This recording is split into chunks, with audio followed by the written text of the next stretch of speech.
Price the Lord. Praise the Lord. ಕರ್ತನಾಮಕ್ಕೆ ಸ್ತೋತ್ರವಾಗಲಿ. ನಮ್ಮ ದೇವರಾದ ಕರ್ತನಿಗೆ ನನ್ನ ನಿಮ್ಮ ಮೂಲಕ ಮಹಿಮೆ ಉಂಟಾಗಲಿ.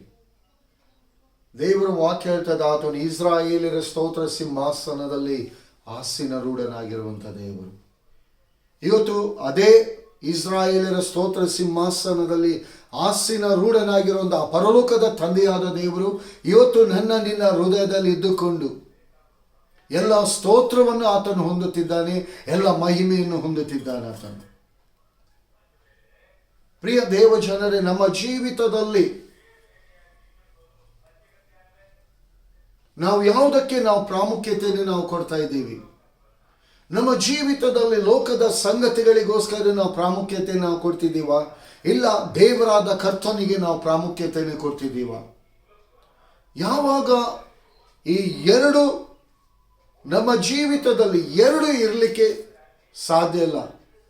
ಯಾಕಂದ್ರೆ ನಮ್ಮ ಜೀವಿತದಲ್ಲಿ ಒಬ್ಬನೇ ಯಜಮಾನ, ಆ ಯಜಮಾನ ನಮ್ಮ ಕರ್ತನಾದ ಯೇಸು ಸ್ವಾಮಿ. ಪ್ರಿಯ ದೇವ ಜನರೇ, ಒಂದು ಸ್ಪಷ್ಟವಾಗಿ ಅರ್ಥ ಮಾಡಿಕೊಳ್ಳಿ, ನನ್ನ ನಿಮ್ಮ ದೇಹ ಗುಡಾರವನ್ನು ಆರೋಗ್ಯದಲ್ಲಿ ಇರಲಿಕ್ಕೆ ಕಾರಣ ಕರ್ತನೇ, ನಮ್ಮ ಕರ್ತನಾದ ಯೇಸು ಸ್ವಾಮಿ.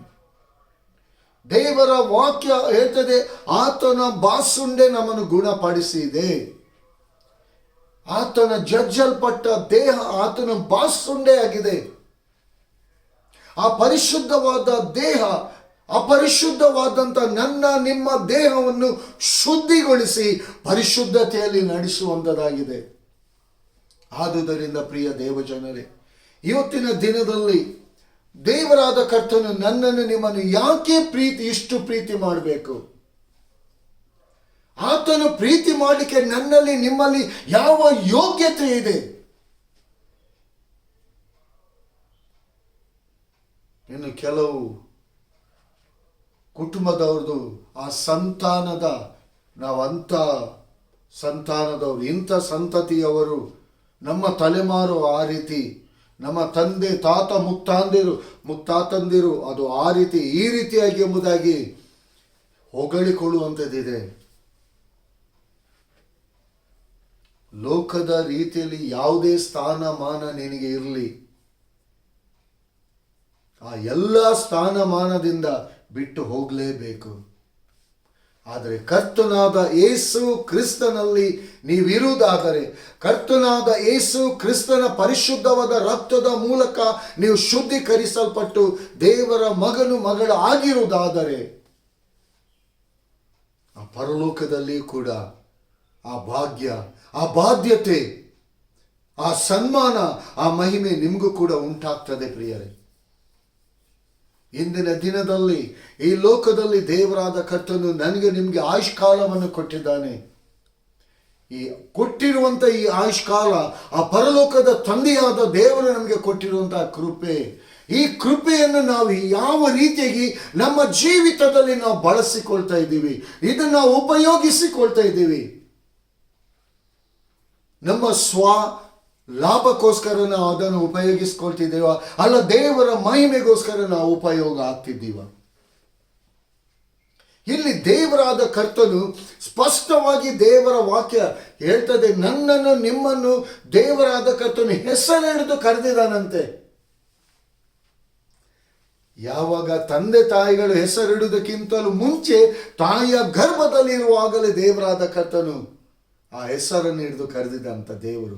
ಅದೇ ಹೆಸರನ್ನು ತಂದೆ ತಾಯಿಗಳು ನಾವು ನೆನೆಸ್ತೀವಿ, ಓ ನಮಗೆ ಈ ಹೆಸರು ನಮ್ಮ ತಂದೆ ತಾಯಿ ಇಟ್ಟರು ಎಂಬುದಾಗಿ ಆಲ್ರೆಡಿ ದೇವರಾದ ಕರ್ತನು ನೇಮಕ ಮಾಡಿ. ಯಾಕಂದ್ರೆ ಒಂದೊಂದು ಹೆಸರಲ್ಲಿ ಒಂದೊಂದು ರೆವಲ್ಯೂಷನ್ ಇದೆ.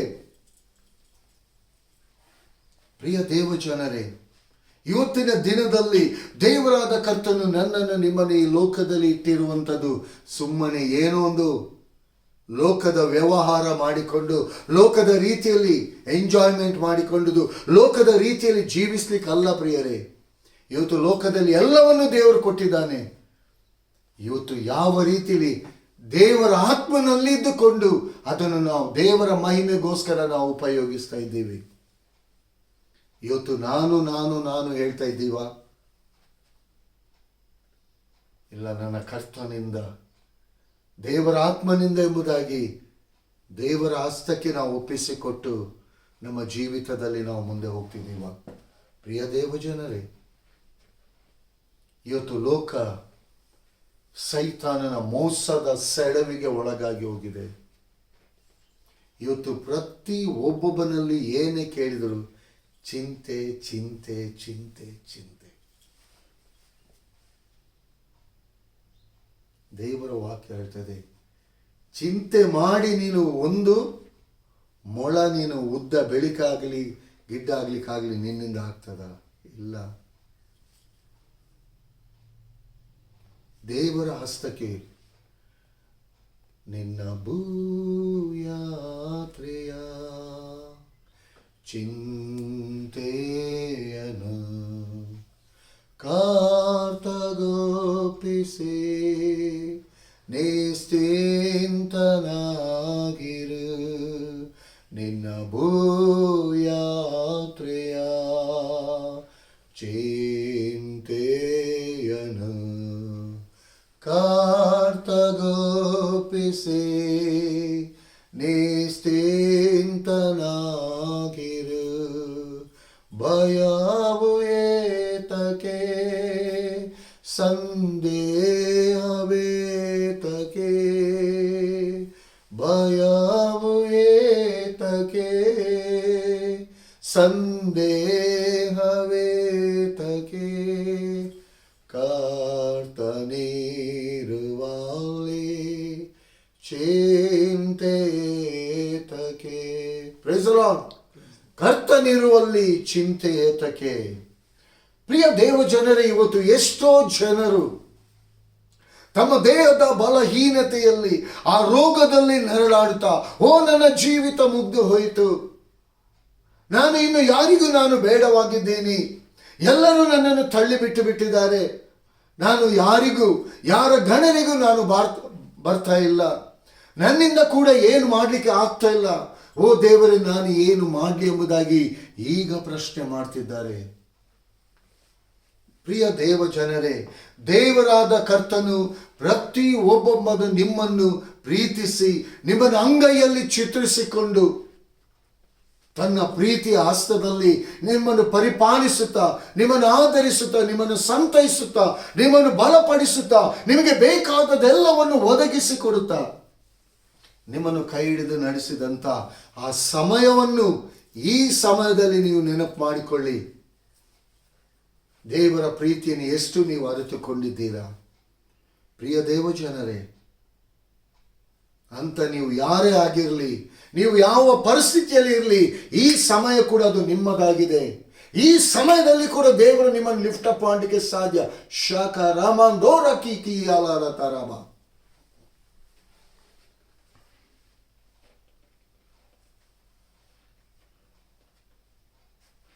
ಪ್ರಿಯ ದೇವಜನರೇ, ಯಾರು ಕೈ ಬಿಡಬಹುದು? ಹೆತ್ತ ತಾಯಿ ತನ್ನ ಕೂಸನ್ನು ಮರೆತಾಳೆ, ಒಂದು ವೇಳೆ ಮರೆತಾಳು, ಆದರೆ ನಾನು ನಿನ್ನನ್ನು ಎಂದಿಗೂ ಮರೆಯನು, ಯಾಕಂದರೆ ನನ್ನ ಅಂಗೈಯಲ್ಲಿ ನಿನ್ನನ್ನು ಚಿತ್ರಿಸಿಕೊಂಡಿದ್ದೇನೆ ಎಂಬುದಾಗಿ ದೇವರ ಪ್ರೀತಿ ಅದು ಈಗಲೂ ನಿಮ್ಮ ಮೇಲೆ ಅಷ್ಟೇ ಪ್ರೀತಿ ಅಪಾರವಾಗಿದೆ. ಪ್ರಿಯರೇ, ಆತನ ಪ್ರೀತಿಗೆ ನೀವು ವಂಚಿತರಾಗಿ ನೀವು ಹೋಗಬೇಡಿ. ಯೇಸುವಿನ ಬಳಿಗೆ ಬನ್ನಿ, ನಿಮ್ಮ ನೀವು ತಗ್ಗಿಸಿಕೊಳ್ಳಿ, ದೇವರ ಹಸ್ತಕ್ಕೆ ನಿಮ್ಮ ನೀವು ಒಪ್ಪಿಸಿಕೊಡಿ. ನೀವು ಎಲ್ಲಿ ಬಿದ್ದಿರ ಅದೇ ಸ್ಥಳದಿಂದ ನೀವು ಹೇಳ್ತೀರಾ, ಎಲ್ಲಿ ಬಿದ್ದಿರ ಅದೇ ಸ್ಥಳದಿಂದ ನೀವು ಹೇಳ್ಬೇಕು, ದೇವರಾದ ಕರ್ತನು ನಿಮ್ಮ ಜೊತೆಯಲ್ಲೇ ಇದ್ದಾನೆ. ಪ್ರಿಯ ದೇವಜನರೇ, ನನಗೆ ಕೆಲಸ ಕಾರ್ಯಗಳಿಲ್ಲ, ನಾನು ಎಷ್ಟು ಪ್ರಯತ್ನ ಮಾಡಿದ್ರು ನನಗೆ ಕೆಲಸ ಸಿಗ್ತಾ ಇಲ್ಲ, ನನ್ನ ಕುಟುಂಬ ಸಾಗಿಸ್ಲಿಕ್ಕೆ ನನ್ನಿಂದ ಏನು ಮಾಡ್ಲಿಕ್ಕೆ ಆಗ್ತಾ ಇಲ್ಲ ಎಂಬುದಾಗಿ ನಿನ್ನಿಂದ ಆಗ್ತಾ ಇಲ್ಲ. ನಿನ್ನ ಒಳಗೆ ಇರುವ ಆತನು ನಿನ್ನೊಂದಿಗೆ ಇರುವಾಗ ನೀನು ಎಲ್ಲದಕ್ಕೂ ಶಕ್ತನಾಗಿದ್ಯಾ? ನೀನು ಯಾರೆಂಬುದಾಗಿ ಮೊದಲಾಗಿ ನೀನು ಯಾರಿಗೆ ಸೇರಿದವನೆಂಬುದಾಗಿ ನೀನು ತಿಳ್ಕೊಳ್ಳುವುದಾದರೆ ನಿಜವಾಗಿಯೂ ದೇವರ ಆತ್ಮನು ನಿಮ್ಮನ್ನು ನಡೆಸೋನಾಗಿದ್ದಾನೆ. ಎಲ್ಲಿ ಬಿದ್ದಿದ್ದೀರಾ ಪ್ರಿಯರೇ? ಎಲ್ಲಿ ಸೋತು ಹೋಗಿದ್ದೀರಾ ಪ್ರಿಯರೇ? ಎಲ್ಲಿ ಕುಗ್ಗಿ ಹೋಗಿದ್ದೀರಾ? ಎಲ್ಲಿ ನೊಂದುಕೊಳ್ತಿದ್ದೀರಾ? ಅದೇ ಸ್ಥಳದಿಂದ ದೇವರಾದ ಕರ್ತನು ನಿಮ್ಮನ್ನು ಲಿಫ್ಟ್ ಅಪ್ ಮಾಡಲಿಕ್ಕೆ ಶಕ್ತನಾಗಿದ್ದಾನೆ. ಭಯಪಡಬೇಡಿ, ನೀನಂತೂ ಹೆದರಬೇಡ, ನಾನೇ ನಿನ್ನೊಂದಿಗಿದ್ದೇನೆ ಎಂಬುದಾಗಿ ದೇವರಾದ ಕರ್ತನು ಹೇಳ್ತಿದೆ. ದೇವರಾದ ಕರ್ತನು ಒಬ್ಬನು ನಿಮ್ಮ ಸಂಗಡ ಇದ್ದರೆ ಸಾಕು ಪ್ರಿಯರೇ, ಬೇರೆ ಯಾರು ನಿಮ್ಮ ಜೊತೆಯಲ್ಲಿ ಬೇಕಾಗಿಲ್ಲ. ದೇವರ ಹಸ್ತ ನಿಮ್ಮನ್ನು ಕೈ ಹಿಡಿದು ನಡೆಸ್ತದೆ. ನಿಮ್ಮ ದೇಹದ ಯಾವುದೇ ಬಲಹೀನತೆ ಆಗಲಿ ಒಂದು ಕ್ಷಣದಲ್ಲಿ ಅದು ಹೀಲಾಗ್ತದೆ. ನಿಮ್ಮ ನಂಬಿಕೆ ದೇವರ ಆತ್ಮನಲ್ಲಿ ಇರುವಾಗ, ನಿಮ್ಮ ಸಮಯ ದೇವರ ಆತ್ಮನಿಗೆ ನೀವು ಕೊಡುವಾಗ, ನಿಮ್ಮ ಜೀವಿತವನ್ನು ದೇವರಾದ ಕರ್ತನಿಗೆ ನೀವು ಒಪ್ಪಿಸಿಕೊಡುವಾಗ ನಿಮ್ಮ ಚಿಂತಾ ಭಾರಗಳು ನೀಗಿಸಲ್ಪಡ್ತದೆ. ಅದಕ್ಕೋಸ್ಕರ ಇಂದಿನ ದಿನದಲ್ಲಿ ನೀವು ಯಾರಿಗೆ ಸೇರಿದವರಾಗಿದ್ದೀರಿ ಎಂಬುದನ್ನು ತಿಳಿದುಕೊಳ್ಳುವುದಕ್ಕಾಗಿ ದೇವರಾದ ಕರ್ತನು ತನ್ನ ವಾಕ್ಯದ ಮೂಲಕ ಇವತ್ತು ಮಾತನಾಡಲಿಕ್ಕಿರುವಂಥ ವಾಕ್ಯ ಯೆಶಾಯನು ಬರೆದ ಪ್ರವಾದನೆಯ ಗ್ರಂಥ 62ನೇ ಸಂಧಿ 3ನೇ ವಚನವನ್ನು ನಾವು ಧ್ಯಾನ ಮಾಡುವ ಪ್ರಿಯರೇ. ಯೆಶಾಯನು ಬರೆದ ಪ್ರವಾದನೆ ಗ್ರಂಥ 62ನೇ ಸಂಧಿ 3ನೇ ವಚನವನ್ನು ನಾವು ಸ್ಪಷ್ಟವಾಗಿ ನಾವು ಅರ್ಥ ಮಾಡಿಕೊಳ್ಳುವ.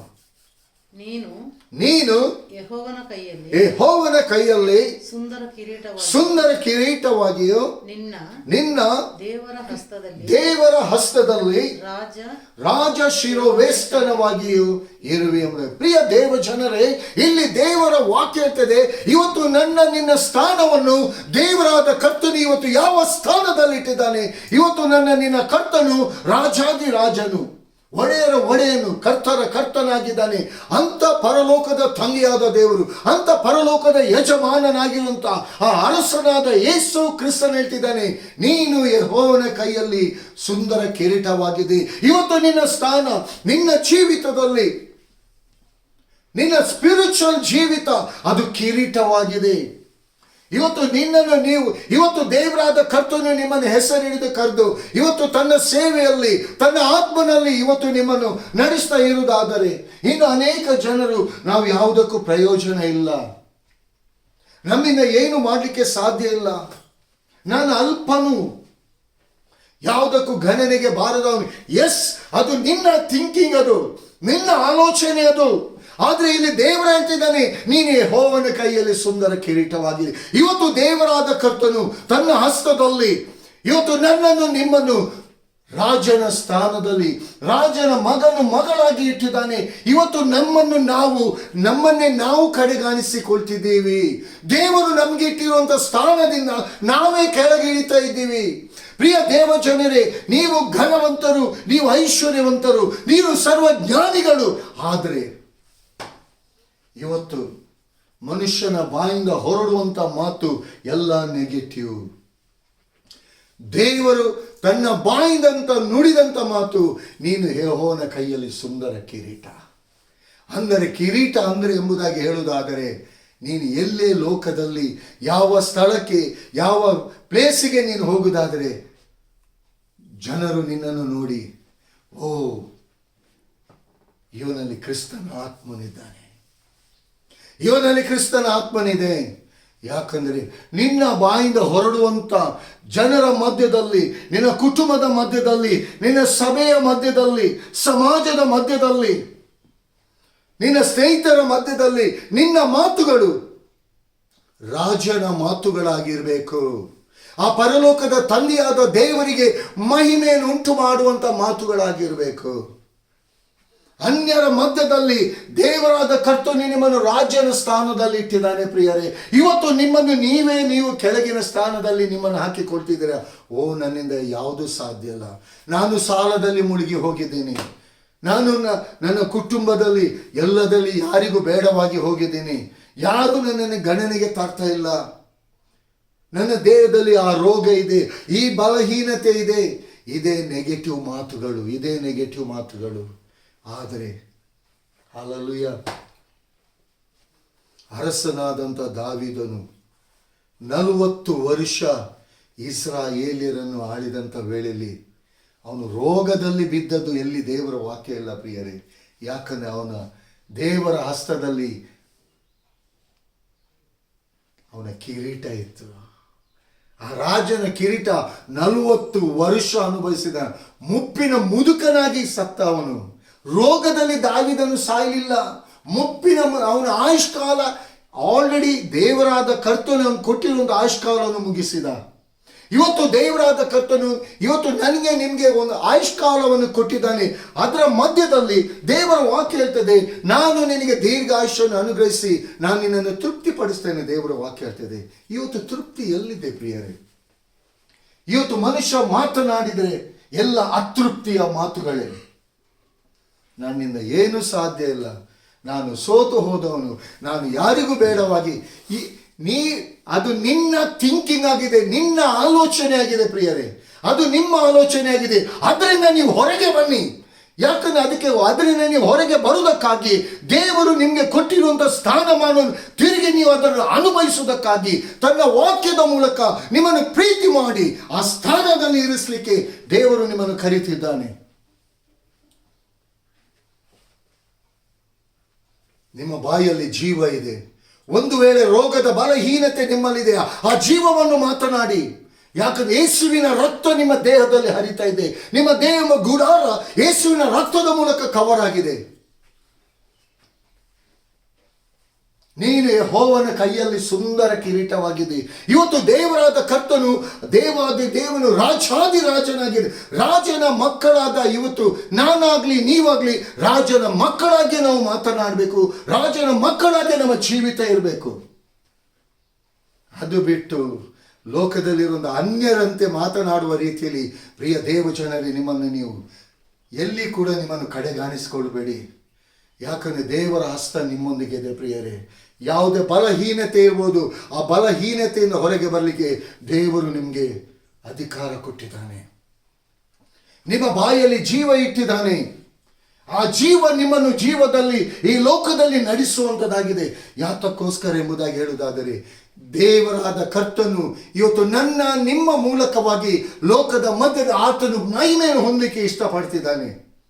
ಆತನನ್ನು ಮಹಿಮೆ ಪಡಿಸಿ ನಿಮ್ಮನ್ನು ನೀವು ಕಡೆಗಾಣಿಸುವುದಾದರೆ ದೇವರ ವಾಕ್ಯವೆಂಬಾತನು ನಿಮ್ಮನ್ನು ತನ್ನ ಹಸ್ತದಲ್ಲಿ ಆ ಸುಂದರ ಕಿರೀಟವಾಗಿ ನಿಮ್ಮಲ್ಲಿ ನಿಮ್ಮ ಜೀವಿತವನ್ನು ಸುಂದರ ಕಿರೀಟವನ್ನಾಗಿ ಇಟ್ಟಿರುವಂಥ ವೇಳೆಯಲ್ಲಿ ನಿಮ್ಮ ತಂದೆಯನ್ನೇ ನೀವು ಕೆಳಗಿಳಿಸಿದಾಗೆ ಆಗ್ತದೆ. ನಿಮ್ಮನ್ನು ನೀವಲ್ಲ, ನಿಮ್ಮ ತಂದೆಯನ್ನೇ ನೀವು ಯಾವುದಕ್ಕೂ ಪ್ರಯೋಜನಕ್ಕೆ ಬಾರದವರ ರೀತಿಯಲ್ಲಿ ಮಾತನಾಡ್ತಿದ್ದೀರಾ. ಪ್ರಿಯ ದೇವಜನರು, ಒಂದು ನೆನಪಿನಲ್ಲಿ ಇಟ್ಕೊಳ್ಳಿ, ಆ ರಾಜನಿಗೆ ಯಾವ ಕೊರತೆ ಇಲ್ಲ. ರಾಜನ ಮಕ್ಕಳಾದ ಇವತ್ತು ನಿಮಗೆ ಯಾವ ಕೊರತೆ ಇಲ್ಲ. ಈ ಕೊರತೆಗಳು ಯಾಕೆ ಬರ್ತದೆ? ನಿಮ್ಮ ಬಾಯಿಂದ ಹೊರಡುವಂಥ ಮಾತುಗಳೇ ಅದು ಕೊರತೆ ನಿಮ್ಮನ್ನು ಆಳ್ತದೆ. ಆ ಕೊರತೆ ನಿಮ್ಮನ್ನು ಆಳ್ವಾರ್ದ ನೀವು ರಾಜನಂತೆ ನೀವು ಮಾತನಾಡಿ, ರಾಜನಂತೆ ನೀವು ವರ್ತಿಸಿ. ಚಾಲೆಂಜ್ ಮಾಡ್ತೀನಿ, ನಿಮ್ಮ ಜೀವಿತದಲ್ಲಿ ಪರಲೋಕದ ತಂದೆಯಾದ ದೇವರು ಉನ್ನತ ಸ್ಥಾನದಲ್ಲಿ ತನ್ನ ಮಹಿಮೆ ಸ್ಥಾನದಲ್ಲಿ ನಿಮ್ಮನ್ನು ಇರಿಸಿ ನಡೆಸ್ತಾನೆ. ಇವತ್ತು ಚಿಂತೆ ಮಾಡಿ ಮಾಡಿ ಮಾಡಿ ಯಾವುದಕ್ಕೂ ಪ್ರಯೋಜನಕ್ಕೆ ಬಾರದಂಥ ಸ್ಥಿತಿಗೆ ಹೋಗಿದ್ದೀರಾ. ಪ್ರಿಯ ದೇವಜನರೇ, ದೇವರಾದ ಕರ್ತನು ನಿಮ್ಮನ್ನು ಹೆಸರಿಡಿದು ಕರೆದಂಥ ದೇವರು ನಿಮ್ಮನ್ನು ಯಾವತ್ತಿಗೂ ಕೈ ಬಿಡುವಂಥ ದೇವರಲ್ಲ. ನೀನು ಯೆಹೋವನ ಕೈಯಲ್ಲಿ ಸುಂದರ ಕಿರೀಟವಾಗಿದೆಯಾ. ರಾಜನ ಅಂದರೆ ಆ ಕಿರೀಟ ಯಾವ ರೀತಿಗೆ ಹೊಳಿತದೆ? ಅದು ಡೈಮಂಡಿನಿಂದ ತುಂಬಿದೆ ಪ್ರಿಯರೇ. ಆ ಪರಲೋಕದ ಬೆಳಕಿನಿಂದ, ಆ ಪರಲೋಕದ ಮಹಿಮೆಯಿಂದ ನೀನು ತುಂಬಲ್ಪಟ್ಟಿದ್ದೀರಾ. ಅದನ್ನು ಮೊದಲಾಗಿ ತಿಳ್ಕೊಳ್ಳಿ. ನಿಮ್ಮಲ್ಲಿ ಇರುವಂಥ ಮಹಿಮೆ ಲೋಕ ಸಂಬಂಧವಾದ ರೀತಿಯಲ್ಲಿ ಲೋಕಕ್ಕೆ ಅಂಟಿಕೊಂಡಿರುವಂಥ ಮಹಿಮೆ ಅಲ್ಲ. ಪರಲೋಕದ ಮಹಿಮೆ ನಿಮ್ಮೊಂದಿಗೆ ಇದ್ದುಕೊಂಡು, ಆ ಪರಲೋಕದ ಮಹಿಮೆ ನಿಮ್ಮನ್ನು ಅಂಟಿಕೊಂಡು ನಿಮ್ಮೊಂದಿಗೆ ಬರ್ತಾ ಇದೆ. ಆ ಪರಲೋಕದ ಮಹಿಮೆ ನಿಮ್ಮಲ್ಲಿ ಇದ್ದುಕೊಂಡು, ಆ ಪರಲೋಕ ಮಹಿಮೆ ನಿಮ್ಮನ್ನು ನಡೆಸಲ್ಪಡುತ್ತಾ ಇದ್ದರೂ ಕೂಡ ನೀವು ಲೋಕದ ರೀತಿಯಲ್ಲಿ, ಲೋಕದ ವ್ಯವಹಾರದ ರೀತಿಯಲ್ಲಿ ನಿಮ್ಮ ಬಾಯಿಂದ ದೇವರಿಗೆ ಅವಮಾನ ಉಂಟಾಗುವಂಥ ರೀತಿಯಲ್ಲಿ ನಿಮ್ಮ ಬಾಯಿಯನ್ನು ತಿರಿಬೇಡಿ. ದೇವರಾದ ಕರ್ತನಿಗೆ ಮಹಿಮೆಯನ್ನುಂಟು ಮಾಡುವಂಥ ರೀತಿಯಲ್ಲಿ ದೇವರಾದ ಕರ್ತನೇ ನಿಮ್ಮನ್ನು ರಾಜನ ಮಕ್ಕಳೆಂಬುದಾಗಿ ಒಪ್ಪಿಕೊಂಡಿರುವಾಗ ನೀವು ಯಾವ ಭಿಕ್ಷುಗಾರನ ರೀತಿಯಲ್ಲಿ ಯಾಕೆ ಮಾತನಾಡ್ತೀರಿ ಪ್ರಿಯರೇ? ಯಾಕೆ ಮಾತನಾಡ್ತೀರಾ? ನಿಮ್ಮಲ್ಲಿ ದೇವರ ಆತ್ಮನ ಬಲ ಇದೆ, ನಿಮ್ಮಲ್ಲಿ ದೇವರ ಆತ್ಮನ ಶಕ್ತಿ ಇದೆ. ದೇವರ ಆತ್ಮನು ಕೊಟ್ಟಿರುವಂಥ ಆತನ ದೇಹದಿಂದ ಜಜ್ಜಲ್ಪಟ್ಟಂಥ ಆ ದೇಹದ ಬಲ, ನಿಮ್ಮಲ್ಲಿ ಆರೋಗ್ಯ ನಿಮ್ಮಲ್ಲಿದೆ. ಆ ಬಲಹೀನತೆ ಎಂಬ ಕೊರತೆಯನ್ನು ತೆಗೆದು ಬಿಸಾಡಿ, ಡಸ್ಟ್ ಬಿನ್ನಿಗೆ ಬಿಸಾಡಿ. ನಿಮ್ಮ ಜೀವಿತದಲ್ಲಿ ಇದನ್ನು ಡಸ್ಟನ್ನು ಬಿಸಾಡಿ. ಉತ್ತಮವಾದದ್ದನ್ನು ನಿಮ್ಮ ಜೀವಿತದಲ್ಲಿ, ಅಂದರೆ ದೇವರ ವಾಕ್ಯ ನಿಮ್ಮ ಜೀವಿತದಲ್ಲಿ ಅದು ಉತ್ತಮವಾಗಿದೆ. ದೇವರ ವಾಕ್ಯದ ಮಾತು ನಿಮ್ಮ ಜೀವಿತವನ್ನು ಕಟ್ಟುವಂಥದ್ದಾಗಿದೆ. ದೇವರ ಮಾತು ನಿಮ್ಮ ಜೀವಿತವನ್ನು ರೂಪಿಸುವಂಥದ್ದಾಗಿದೆ. ಈ ರೂಪಿಸುವಂಥ ಮಾತು, ಈ ಕಟ್ಟುವಂಥ ಮಾತುಗಳು ನಿಮ್ಮ ಜೀವಿತದಲ್ಲಿ ಇರುವುದಾದರೆ, ಇಂದಿನ ದಿನದ ಈ ಕ್ಷಣದಿಂದ ನಿಮ್ಮ ಜೀವಿತವನ್ನು ನೀವು ಚೇಂಜ್ ಮಾಡಿಕೊಳ್ಳುವುದಾದರೆ, ರಾಜನಂತೆ ಆ ಕಿರೀಟ ನಿಮ್ಮಲ್ಲಿ ಇರುವಂಥ ಪ್ರಿಯ ದೇವ ಜನರೇ, ದೇವರ ಆತ್ಮನು ನಿಮ್ಮಲ್ಲಿ ಇಟ್ಟಿರುವಂಥ ಆ ಕಿರೀಟದ ಮಹಿಮೆಯನ್ನು ಲೋಕ ನೋಡುವಂತೆ ಇಂದಿನ ದಿನದಿಂದ ನಿಮ್ಮ ಜೀವಿತದಲ್ಲಿ, ಒಂದು ವೇಳೆ ನಿಮ್ಮ ದೇಹದಲ್ಲಿ ಬಲಹೀನತೆ ಇರ್ಬೋದು, ಇಲ್ಲ ಎಂಬುದಾಗಿ ನಾನು ಹೇಳುವುದಿಲ್ಲ. ಆ ಬಲಹೀನತೆಯನ್ನು ತೆಗೆದುಹಾಕಲಿಕ್ಕೆ ನಿಮ್ಮಲ್ಲಿ ಬಲವನ್ನು ದೇವರು ಕೊಟ್ಟಿದ್ದಾನೆ. ಯಾಕಂದರೆ ಯೇಸುವಿನಲ್ಲಿ ಯಾವ ರೋಗ ಇಲ್ಲ. ಯೇಸುವಿನ ಮಕ್ಕಳಾದ ನಿಮ್ಮಲ್ಲಿ ಕೂಡ ಯಾವ ರೋಗ ಇರಲಿಕ್ಕೆ ಸಾಧ್ಯ ಇಲ್ಲ. ಒಂದು ವೇಳೆ ಇರುವುದಾದರೆ ಅದು ನಿಮ್ಮ ಅವಿಧೇಯತ್ವದ ಮೂಲಕ, ನೀವು ಆಡಿದಂಥ ಮಾತುಗಳ ಮೂಲಕ ಅದು ನಿಮ್ಮ ದೇಹವನ್ನು ಪ್ರವೇಶಿಸಿದೆ. ಅದನ್ನು ಈಗಲೂ ಕೂಡ ಕಿತ್ತು ಬಿಸಾಡಲಿಕ್ಕೆ ದೇವರು ನಿಮ್ಮ ಬಾಯಲ್ಲಿ ಜೀವವನ್ನು ಇಟ್ಟಿದ್ದಾನೆ. ಪ್ರಿಯ ದೇವಜನರೇ, ಯಾಕಂದ್ರೆ ಅದು ವೈದ್ಯರ ವೈದ್ಯಗಾರನು, ಘನವೈದ್ಯನು ನಮ್ಮ ಕರ್ತನಾದ ಯೇಸು ಕ್ರಿಸ್ತನಾಗಿದ್ದಾನೆ. ಪ್ರಿಯ ದೇವಜನರೇ, ಇನ್ನು ದೇವರ ವಾಕ್ಯ ಹೇಳ್ತದೆ, ಆತನ ಹಸ್ತದಲ್ಲಿ ರಾಜ ಶಿರೋವೇಷ್ಟನವಾಗಿ. ರಾಜ ಶಿರೋವೇಷ್ಟನ ಅಂದರೆ ಆ ಗೌರವ, ಆ ಘನತೆ, ಆ ಮರ್ಯಾದೆ. ಹಾಲೆಲೂಯ. ಎಲ್ಲಿ ಕೂಡ ಆ ಅರಸನು ಹೋಗುವಾಗ ಎಲ್ಲರೂ ಕೂಡ ಆತನನ್ನು ಗೌರವಿಸ್ತಾರೆ. ಎಲ್ಲರೂ ಕೂಡ ಒಂದು ಬದಿಯಲ್ಲಿ ನಿಂತುಕೊಂಡು ಘನವನ್ನು ಸಲ್ಲಿಸ್ತಾರೆ. ಇವತ್ತು ಒಬ್ಬ ಮಿನಿಸ್ಟ್ರಿ ಬರುವುದಾದ್ರೂ ಕೂಡ, ಒಂದು ಸಂಜೆ ಬರುವುದಾದ್ರೆ ಬೆಳಗಿನಿಂದಲೇ ರೋಡ್ಗಳಲ್ಲಿ ಆ ಪೊಲೀಸ್ಗಳನ್ನು ಇಟ್ಟುಕೊಂಡು ಆ ರೋಡನ್ನು ಕ್ಲೀನ್ ಮಾಡಿಕೊಂಡು, ಎಲ್ಲಿ ಗುಂಡಿ ಗುಂಪು ಇದೆ ಅಲ್ಲಿ ಪ್ಯಾಚ್ ಅಪ್ ಮಾಡಿಕೊಂಡು, ಯಾಕಂದರೆ ಮಿನಿಸ್ಟ್ರಿ ಬರ್ತಿದ್ದಾರೆ. ಒಂದು ವೇಳೆ ಮಿನಿಸ್ಟ್ರಿಗೆ ಏನಾದರೂ ಪ್ರಾಬ್ಲಮ್ ಆದರೆ ನಾಳೆ ನಮ್ಮ ಜೀವಿತದಲ್ಲಿ ಪ್ರಾಬ್ಲಮ್ ಆಗ್ತದೆ ಎಂಬುದಾಗಿ ಆ ಭಯದಿಂದ. ಪ್ರಿಯ ದೇವಜನರೇ, ಇಲ್ಲಿ ಪರಲೋಕದ ಅರಸನು, ಆ ಜೀವಿಸುವಂಥ ದೇವರು ನನ್ನ ನಿಮ್ಮ ಜೀವಿತದಲ್ಲಿ ಯಾವುದೋ ಒಂದು ದಿನ ಬಂದು ಹೋಗುವಂಥದ್ದಲ್ಲ. ಪ್ರತಿನಿತ್ಯ ಪ್ರತಿ ಕ್ಷಣವೂ ಆ ಪರಲೋಕದ ಅರಸನು, ಆ ಪರಲೋಕದ ರಾಜನು ನನ್ನ ನಿನ್ನ ಜೀವಿತದಲ್ಲಿ, ನನ್ನ ನಿನ್ನ ಹೃದಯದಲ್ಲಿ ಆತನು ವಾಸ ಮಾಡುವ ಆತನಾಗಿದ್ದಾನೆ. ಯಾಕಂದರೆ ದಾವೀದನ ವಂಶದಲ್ಲಿ, ಯಹೂದ ಕುಲದಲ್ಲಿ ದಾವೀದ ವಂಶದಲ್ಲಿ ಹುಟ್ಟಿದಂತಹ ಯೇಸು, ಆ ಯೇಸುವಿನ ದೇಹದಲ್ಲಿ ರೋಗ ಇರಲಿಲ್ಲ.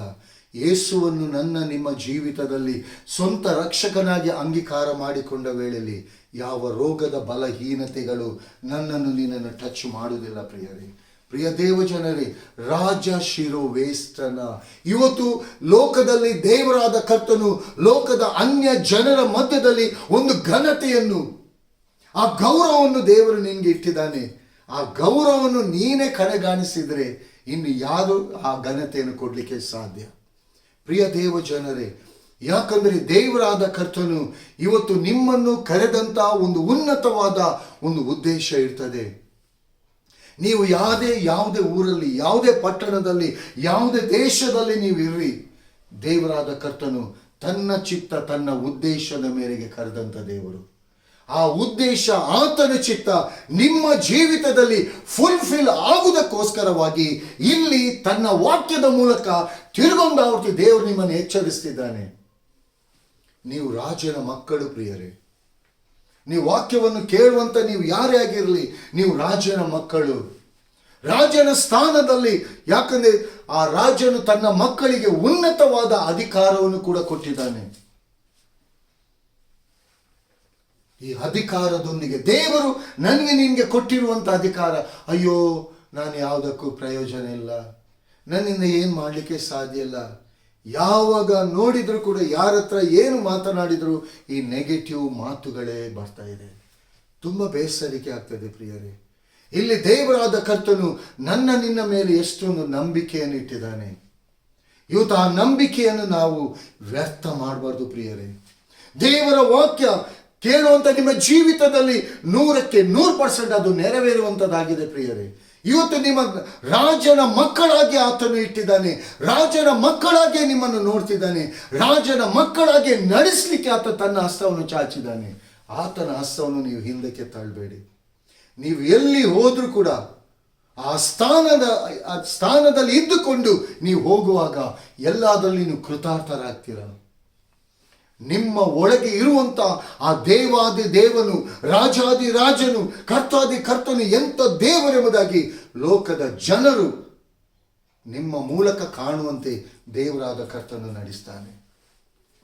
ನಿಮ್ಮ ಜೀವಿತದಲ್ಲಿ ಆ ಪರಲೋಕದ ತಂದೆಯಾದ ದೇವರು ಇಟ್ಟಿರುವಂತಹ ಕಿರೀಟವನ್ನು ನೀವು ತೆಗೆದು ಕೆಳಗಿಡಬೇಡಿ. ಆ ಕಿರೀಟಕ್ಕೆ ಒಂದು ಮಹಿಮೆ ಇದೆ. ಆ ಮಹಿಮೆಯಲ್ಲಿ ದೇವರಾದ ಕರ್ತನು ನಿಮ್ಮನ್ನು ತುಂಬಿಸಿದ್ದಾನೆ ಪ್ರಿಯರೇ. ಆ ಮಹಿಮೆಯಲ್ಲಿ ನಿಮ್ಮನ್ನು ಕವರ್ ಮಾಡಿದ್ದಾನೆ. ಆ ಏದೆನ್ ತೋಟದಲ್ಲಿ ಆ ಮಹಿಮೆಯನ್ನು ಆದಾಮನು ಕಳ್ಕೊಂಡ. ಎರಡನೆಯ ಆದಾಮನಾಗಿರುವಂತ ಯೇಸು ಕ್ರಿಸ್ತನು ತಿರುಗೊಂದಾವರ್ತಿ ನಾನು ನೀವು ಕಳ್ಕೊಂಡ ಆ ಮಹಿಮೆಯನ್ನು ಹೊಂದುವುದಕ್ಕಾಗಿ ಆ ಕಿರೀಟವನ್ನು ನಿನ್ನ ಮೇಲೆ ಇಟ್ಟಿದ್ದಾನೆ.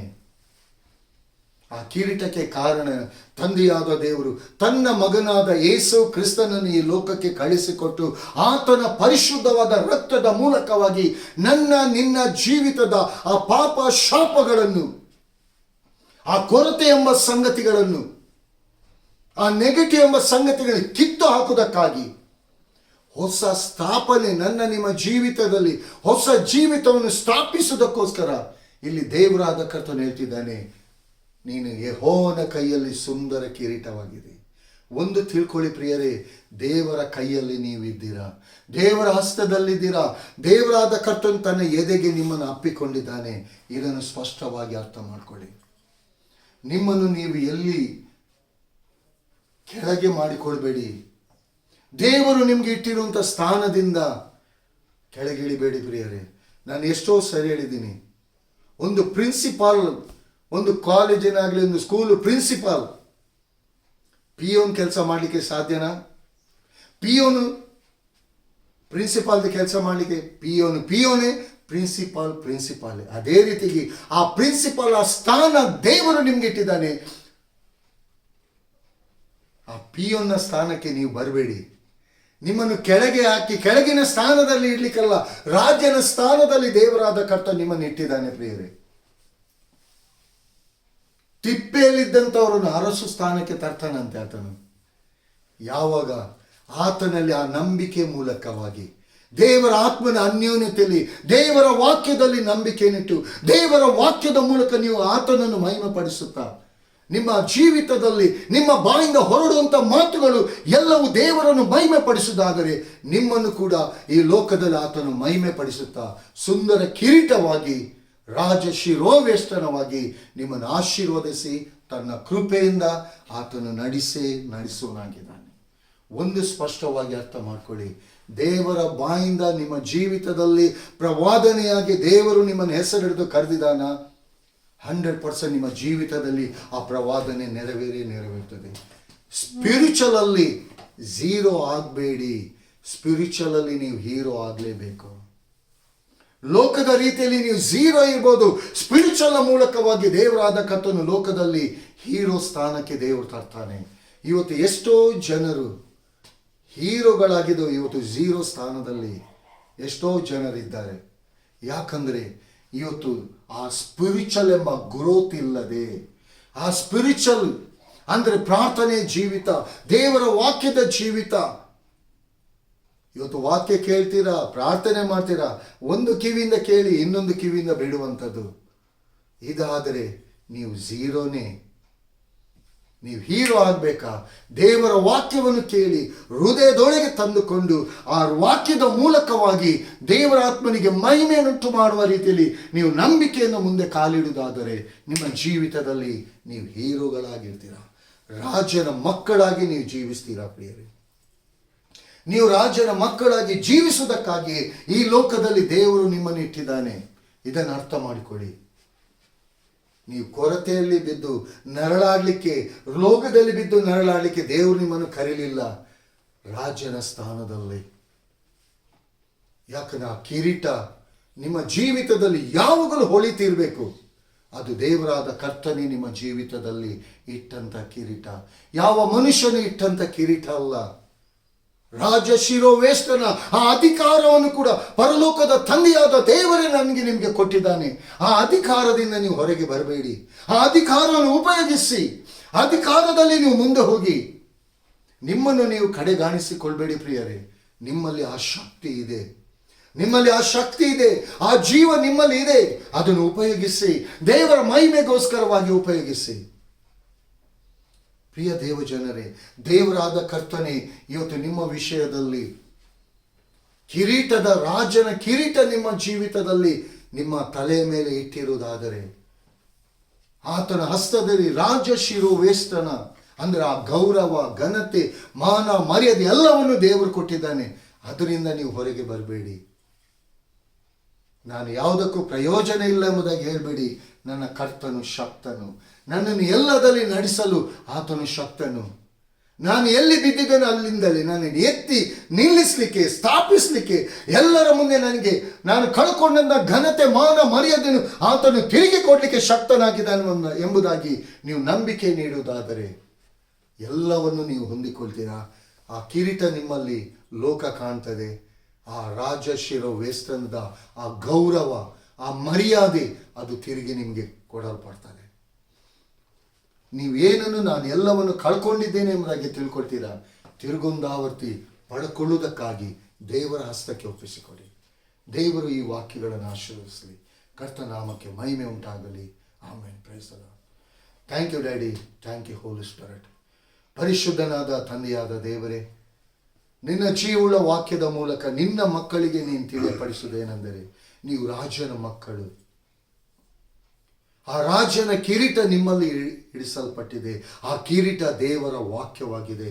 ಆ ವಾಕ್ಯವನ್ನು ಅವರು ತಮ್ಮ ಹೃದಯದಲ್ಲಿ ಪ್ರತಿ ಒಬ್ಬೊಬ್ಬರು ಅಂಗೀಕಾರ ಮಾಡಿಕೊಂಡವರಿಗೆ ಆ ವಾಕ್ಯದ ಮೂಲಕವಾಗಿ ಜೀವಿಸುವುದಾದರೆ ಸೈತಾನನ ಕೋಟೆಗಳನ್ನು ಕೆಡವಿ ಅದರ ಮೇಲೆ ಅಧಿಕಾರವನ್ನು ಸ್ಥಾಪಿಸುವಂತೆ ನಿನ್ನ ಕೃಪೆಯಲ್ಲಿ, ನಿನ್ನ ಆತ್ಮನ ಮೂಲಕ ನೀನು ನಡೆಸೋ ದೇವರಾಗಿದೆ.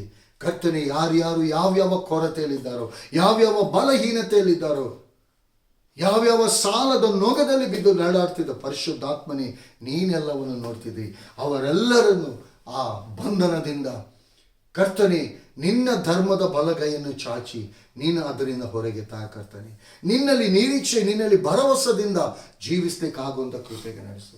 ಯಾಕಂದರೆ ನೀನು ಇರುವಾಗ್ತಾನೆ ಡ್ಯಾಡಿ. ನಿನ್ನ ಬಾಯಿಂದ ಹೊರಟಂಥ ಮಾತು, ನಿನ್ನ ಇಷ್ಟಾರ್ಥ ನಿನ್ನ ಮಕ್ಕಳ ಜೀವಿತದಲ್ಲಿ ನೆರವೇರದ ಹೊತ್ತು ಅದು ವ್ಯರ್ಥವಾಗಿ ನಿನ್ನ ಬಳಿಗೆ ಹಿಂದಿರುಗುವುದಿಲ್ಲ.